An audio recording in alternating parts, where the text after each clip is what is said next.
Я, Рогнеда, княжна Полоцкая, родилась около 960 года в городе Полоцке в семье князя Рогволода.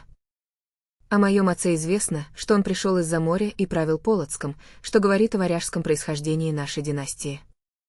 Мое имя имеет древнескандинавские корни, и меня также называли Гриславой. При крещении я получила имя Анастасия. С самого раннего детства моя жизнь была тесно связана с политическими союзами и борьбой между киевскими князьями.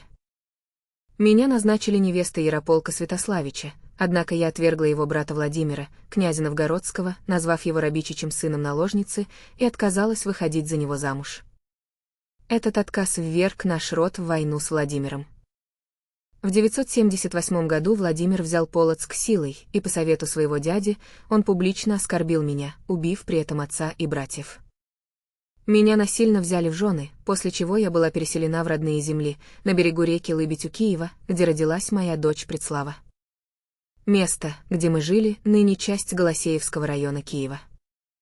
В 987 году я попыталась отомстить Владимиру, пытаясь убить его во сне, но потерпела неудачу. За это он бы мог меня казнить, но на защиту встал наш сын Изяслав, и Владимир решил не убивать меня ради него. Вместо этого он вернул меня с Изяславом в Полоцк, где для них была устроена отчина, город, который получил имя Изяславль. Изяслав стал князем Полоцка, основав местную ветвь нашего рода, считающую свое происхождение от моего отца Рогволода. Моя жизнь стала связующим звеном между Полоцкой и Киевской династиями, а мой сын продолжил княжескую линию, которая оставила заметный след в истории белорусских земель. Я прожила около 40 лет, умерев около 1000 года, оставив после себя наследие и память как княжна, мать князя и одна из жен великого князя Владимира Святославича.